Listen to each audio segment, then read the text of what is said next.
Watching this morning on ITV. It's time now to go to our first talking point, where we'll be taking a quick look on the commencement of flight operations in Nigeria come June 8th. That's on Wednesday, domestic flight operation. And one would just wonder what has been done so far to ensure that this operation commencement will not increase the number of COVID-19 infection in Nigeria. Remember that the airports are, of course, the gateway to the transmission of COVID-19 in Nigeria. The protocols, are they going to be adhered to?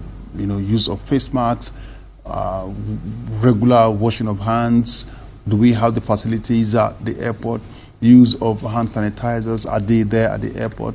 Who are those that will ensure that the face mask is not, used to cover the jaw instead of the nose and the mouth, as we have been seeing lately, that people just have difficulty in even using it to cover their face properly, but just put it there on the jaw.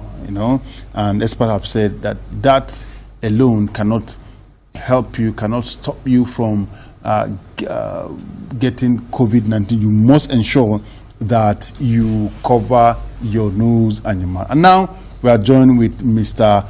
GODDY, aka the Aviation Freak, and of course the Aviation publisher, Aviation Research and Publisher, who has done so much locally and internationally. We'll be doing this with him in the next couple of minutes. Very good morning to you, Mr. GODDY. Yes, good morning, Joe. How are you today? How was your weekend? We're very beautiful. I hope you are staying safe and observing all the protocols.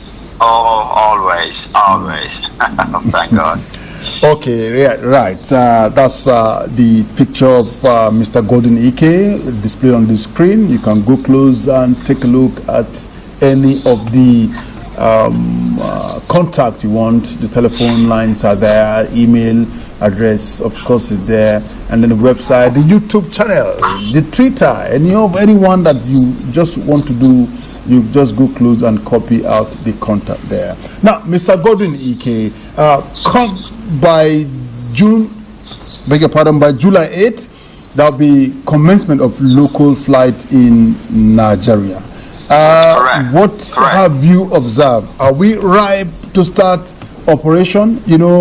Some stakeholders in education sector have really kicked against the partial reopening of school. Here we're talking about the aviation, and you are one of the stakeholders. In fact, for someone of your caliber, a researcher and a publisher, let's hear your opinion on the commencement of flight operations in Nigeria come July 8th.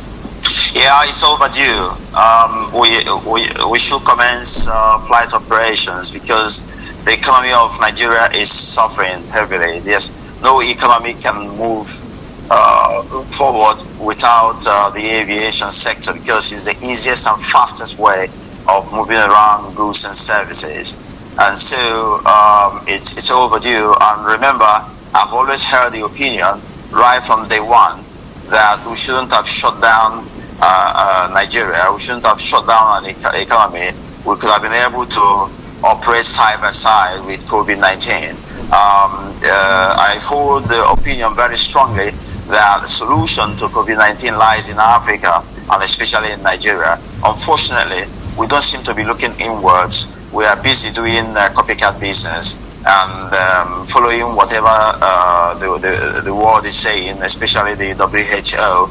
And we must understand that the international politics and the politics of the big and mighty and the so-called small or emerging economy is quite a dirty one. And we must begin to believe in ourselves, look inwards, and use the awesome gift of God in human resources, in material resources, in everything that you can name that the God has put in this part of the world.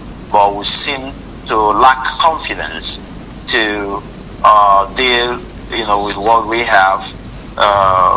Use the good brains that God has given, to this nation, and give the world a solution, and in the process, take over the economy of the world. That was my idea. I sang this like a song at the reception. Everywhere I found myself, on ITV, on NTA, on Armed Forces Radio, I sang like a song. Shockingly, not one person ever made a phone call to say, "GODDY, what exactly do you mean? Is there something that you are not telling us yet?" Not one person asked a question. It shows how much we lack confidence in ourselves, and it's a shame, and very, very sad and painful. And so, answering your question more directly, yes, we should take off immediately and do what we have to do to live our lives side by side with COVID-19. Okay, now, this is actually the concern of some persons in different quarters, that the economy was shut down when the number of confirmed cases were just 131. It was shut down. Now it is far and above that. In fact, it's going close to 29,000, because today it's more than 28,000. Many persons have died, and those persons that are even dying are those, by the opinion of those that believe that the economy, flight should not commence operations. That most of them are the ones who imported it into the country, because they refused to remain in the country when other countries were battling with COVID-19. They kept on flying, and in that process, they have to import this. When they came back, every other person is just getting infected, and it has gone into the community. So, looking at the increase in the number of COVID-19, and you compare it to when it was 131 and the economy was shut down, do you think we can live our economy side by side with COVID-19? Joe, this you should have been able to answer your question by yourself, by the statistics you read out. The flip side of the question is, what have we achieved? Shutting down. If right now we have this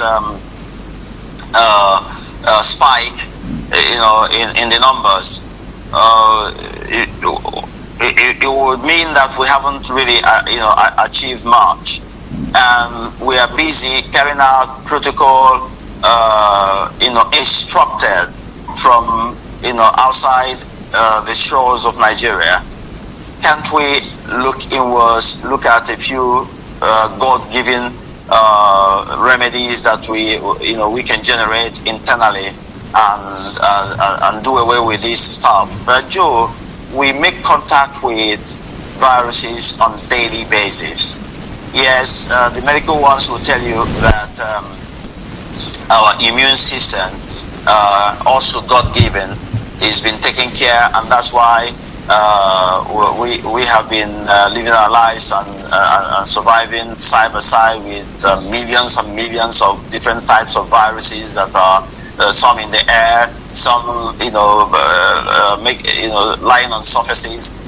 Well, the one would say the difference right now is that this particular strain, has a very deadly nature, and is still mutating. I tell you, Joe, I was talking to a medical doctor, who lives in London, operating in London, just yesterday, and he told me that this thing is busy mutating, and that it needs the survival of the human body where it attaches to survive, on its own. Because he gave me the statistics that it wasn't killing as much as it was killing at the initial stage, especially out there, and that they noticed that the nature of the ones infecting people right now is different from the nature of the one on inception, and so they are thinking. And then I asked the question, does this thing have brain? I'm sharing with you my dialogue with the medical doctor in London yesterday, and then I asked the question, does it have brain? Does it know what exactly it's doing and deciding to change its activities in this manner? The answer was it probably realized that it needs the body it attaches to survive in order for it on its own to be alive as well. Because each time it killed, it went down, with those that it killed, and so it has mutated to a nature that is milder than the initial one. We had a laugh, but then it's something they are taking seriously, out there. And what does it tell you? It tells you that we're not doing enough. We, first of all, the idea of having testing centers dotted here and there rather than decentralizing and allowing testing to take place in all hospitals in Nigeria, and by now we would have been able to do up to 50 million people or more tested, and then look inwards to find a possible solution that will keep this thing out of the lives of Nigerians, and soon the world will realize that something very credible is going on in Nigeria, and the world would focus on Nigeria and will tell them how much it will cost to have this remedy sold to the world, and will virtually take over the economy of the world. I sang this like a song, and of course not one person picked up phone, whatever it was worth, because that's what happens elsewhere. If you make so much noise on something that you believe in, then somebody will ask you a question to find out what's ringing in your head. Maybe there's an idea that we're not thinking about that this man has in his head. Let's talk to him and get some information. Not a phone call. Okay. That is the sad society we are living in, okay. And the system we are operating. Okay, Mr. Eke, now let us ask you the idea you have. No. I have told you I had always thought that COVID-19 to exist side by side, with our lives. We didn't need to shut down our economy. We needed to look inwards, find out all the different alternative medical facilities that we have in abundance, alternative medicines that we have in abundance, and we would have successfully found one that would deal with this stuff and get it out of the way. I have an idea, but I'm not going to share it publicly. If anybody thinks that I am talking some sense, they should be respectful enough to pick up a phone, call and ask, hey, Mr. Ike, come on, tell us what exactly is this that you are, and then I'll put it on record that if you eventually find out that this is working, you must give me the credit. You don't go and pretend that you are the original owner of the idea. Okay, now, for want of time, let's look at the airport now.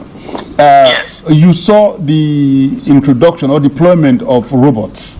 To what extent do you think that can help, prevent transmission of COVID-19? Oh, well, that was a demo they did. I can tell you that, authoritatively, that, it was a demo. It's not that it's going to, the passengers are going to find them, talking to them come 8th of July, which is just next tomorrow. I tell you that because last Friday, I was on Armed Forces Radio as a guest, and the director, or is it general manager, corporate affairs, Mrs. Henrietta Yakubu of Federal Airports Authority of Nigeria, FAN, was contacted live on phone, and she gave that information that it was actually a demonstration of how it will work when it eventually gets deployed in all the airports in Nigeria, that they were brought there by the owners who are selling the idea, and that passengers were not going to see them on the 8th, but they will eventually someday in the future be part of the services be given there. Now, answering your question more directly, yes, if robots are deployed, they reduce human contact, especially with the staff of FAN, NCAA, and the rest of them who work at the airport. They are likely to be behind the screens, giving services and making little or no contact with passengers who are coming in. Those questions that anyone would have been asking them, you ask the robot, and the robot will give you answers, and not just giving you answer. As a matter of fact, walk ahead of you and lead you to the point where you're supposed to get the services that you're asking about. And then, even if you make a query on your ticket, or a query on the status of your ticket, or the status of your trip, or whether the airline, or rather the flight is being delayed, the robot has the capacity to take your question and give you an answer. That flight so has been delayed for 30 minutes, or has been delayed for 1 hour, as the case may be. Okay. Okay. Yeah. Okay. You get all those information without meeting any human being and making contact with human beings. So the idea. The idea is to reduce infections. Okay. Especially amongst workers. But passengers will not see these robots on next tomorrow. What they did that particular fateful day, according to Mrs. Henrietta Yakubu of FAN, was a demonstration of what we should be expecting in the near future. Okay. Now, before we go now, there is a fear that there may be increase in airfares. The reason is because of the social distancing that may be adhered to, in the flight. And when that happens, you don't expect that the operators will carry 50, for example, instead of 100, and then expect them to make profit. So, what are your thoughts on this? All right, my thoughts remain the same as it has they've always been. IATA made it clear that it wasn't in support of doing those separations, or distancing rather, inside the aircraft, because airliners need all the money they can rake in to be able to keep the flights safe, because they need money to maintain those aircraft. Maintaining aircraft is a very expensive business. And so IATA made it quite clear and recommended that once pre-flight sanitation and protocol, COVID-19 protocol are put in place, that it should be assumed that people who are sitting next to each other in airplanes are safe and cannot pass COVID-19 to each other. And I agree completely. If we do, diligent pre-flight, protocol, washing of hands, sanitizing of hands, wearing our masks, and those who want to wear face shield should wear them along with masks. It's not enough. Okay, thank you so much, Mr. Godwin Ike. I have, if you just give me 1 minute, I will land on that. And ensuring that when passengers disembark, that cleaners move in and clean out the airplanes before new passengers board. If those are done, it should be taken for granted that infections cannot take place in the airplane. Okay. But having said that, if Nigeria is also insisting that distancing should take place in the airplane, economically speaking, and for safety's sake, it makes sense that flight fares will be increased. But then again, that is not good news for the airlines. Okay, thank you so much, Mr. Godwin Ike.